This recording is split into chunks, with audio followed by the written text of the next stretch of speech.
Imagine walking into your favorite store and seeing everything is 40% off. You don't panic.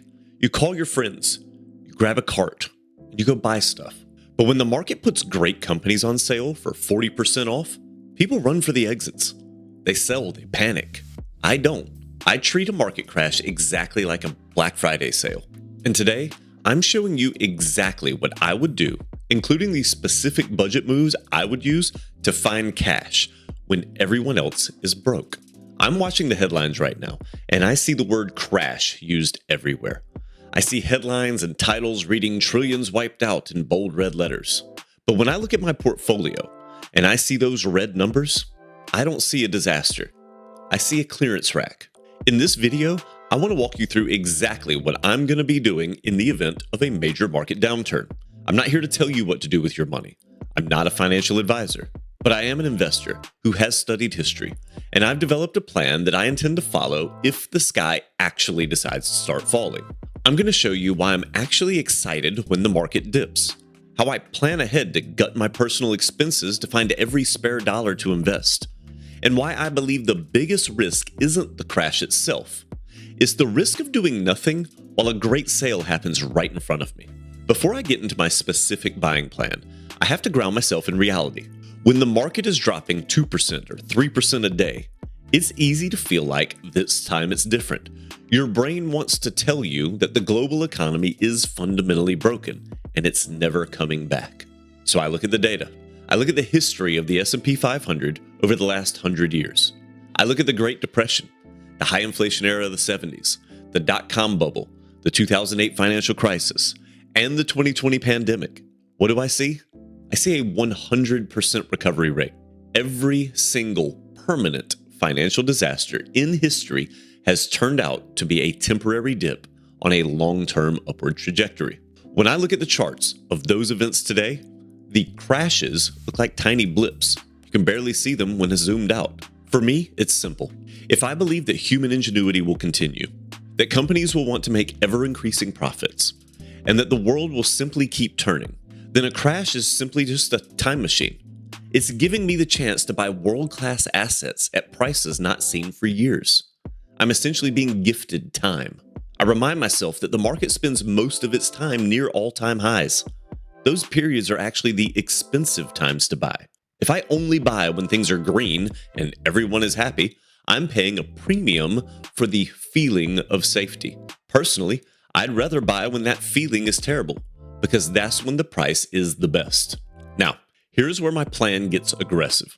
If I'm at a Black Friday sale and I see a 70-inch TV for $100, but I only have $50 in my pocket, the discount doesn't matter. I need capital. You can't buy the sale if you don't have the funds to do so. When the market enters a crisis territory, usually a 20% or greater drop from the highs, I move my house into a safety mode. Regardless of the market conditions, I always know what my keep the lights on number is in terms of my bills. I keep track of this number constantly and have a ready-made list of expenses that are simply nice to have, but not necessary to survive. In the event of a crash, I'm looking at my bank account with a magnifying glass. My goal is simple. How much cash can I manufacture out of my existing budget? I tend to start with subscriptions. I look at every recurring payment. Do I need 4 streaming services? No, not when the S&P 500 is trading at a discount. I'll cut 3 of them. That might only be $45 a month, but over a 12-month recovery period, that's $540. If I put that $540 into a compounding machine while it's at its bottom, what is that $540 worth in 10 years? To me, it's worth a lot more than rewatching a sitcom for the 5th time. Next is the food budget.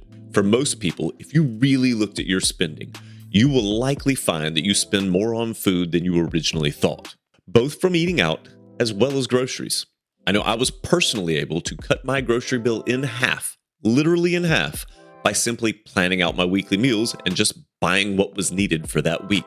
During a market crash, I'm not interested in $15 salads or $50 steaks. I'm perfectly happy eating home-cooked meals and home-brewed coffee for 6 months. If it means that I can increase my monthly investment contribution by 20 or 30%, I view every restaurant meal not as a cost, but as an opportunity cost in future wealth. Finally, if I was planning on a larger purchase, maybe upgrading my phone or buying a new set of tires that could probably last for another season, I'd put it off. I want my cash working for me in the market, not sitting in a depreciating asset. My philosophy is that I can live a lean life for a year or two if it means that I can live a wealthy life for the next 30. It's delaying the short-term gratification. I'm willing to sacrifice some temporary comfort for permanent freedom. For me, buying the dip isn't just about the money I already have saved. It's about the intensity with which I can save new money, not just during the crash, but to some degree even before it. Always remember, crashes are temporary. If they aren't, then your bank account doesn't matter anyway. Let me know in the comments, what are the things you could cut from your budget to make sure you're actually putting your hard-earned money to work for you? I think you'll be surprised by how much you spend regularly that you don't really think about. So, where am I putting all this cash when the time comes? I have a two-tier strategy. Tier 1, we're going to call it the foundation. The bulk of my money, probably 60 to 80%, is going straight into a low-cost growth index fund. I like SCHG for this. Why? Because I don't have to be a genius to win with an index. By buying the growth funds, I am betting on the most profitable, resilient companies in the American economy. I'm buying Apple, Microsoft, Amazon, and Google all at once. When the index is down 20%, I know that I'm buying a diversified basket of survivors. Some individual companies might go to zero during a crash, but the American economy as a whole has never gone to zero. That fact alone is why I feel safe buying the index. I don't have to worry about one CEO making a bad decision. I'm betting on the collective drive of the powerhouses of the corporate world to recover. Tier 2 are my individual picks. The other 20 to 40% of my crash cash is reserved for compounding machines. These are individual stocks that I've had my eye on for years, and maybe even owned shares in some, but now they're trading at deep discounts, making future returns even more attractive. I'm looking for a few things. A moat. Does this company have a product that people can't live without? I look for cash on hand. Do they have a massive balance sheet that allows them to survive a recession without going bankrupt? I'm also looking for pricing power. Can they raise their prices if inflation stays high? If you follow my channel, you know I evaluate companies based on profitability, growth, and safety. Find the companies you have high conviction in. Make sure you do your long-term research and have a good thesis. And then just let your money go to work. Remember, during a crash, even these amazing companies will be dragged down with the rest of the market. People sell them not because the company is bad, but because they need cash or they're scared. That's when I step in. I'm looking for the companies that others are throwing out. Now, I have to be honest with you. This plan is easy to talk about, but it is incredibly hard to do when you see your account balance dropping day after day. The hardest part of my strategy isn't buying. It's having the fortitude not to sell. I've seen it happen so many times. An investor does the right thing for years. They save, they invest, they stay disciplined. Then a crash happens. They watch their $100,000 portfolio turn into 70. They feel a physical pain in their chest. They think, I have to protect what's left. And they sell everything at the bottom. They just turned a paper loss into a permanent loss. I remind myself of this. A stock price is just a number on a screen. It only matters on 2 days. The day I buy it and the day I sell it. Everything that happens in between is just noise.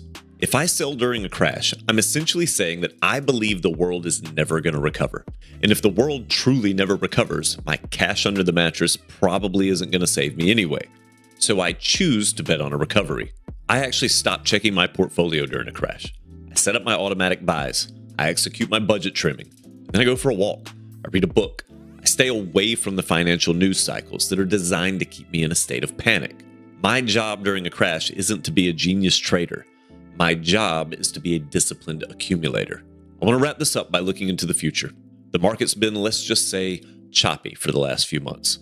Every day, a new reason the market is up big or down big. Let's say the market does in fact see a large correction. Imagine it's 10 years after the great crash of 2026, and it's a distant memory. The market has long since recovered and reached new all-time highs. When I look back at this moment, what am I going to say? Am I going to say, I'm so glad I panicked and sold my shares at a 30% loss? Am I going to say that I'm glad I spent that extra $200 a month on takeout food instead of buying that low-cost index fund at decade-low valuations? No. I'm going to look back and realize that the crash was the greatest gift my portfolio ever received. The math of compounding is a force multiplier. If I buy a share at $100 and it grows at 10% a year, that's great. But if I can buy that same share at $70 because of a temporary market panic, my yield on cost for the rest of my life is higher. I don't pray for market crashes, but I'm certainly prepared for them. I treat them like the weather. I can't control when it rains, but I can make sure I have an umbrella. For me, wealth isn't built just in a bull market. Wealth is realized in bull markets, but it's enhanced during the bear markets. It's magnified in the moments where everyone else is running for the exits. I'm going to keep sticking to my plan.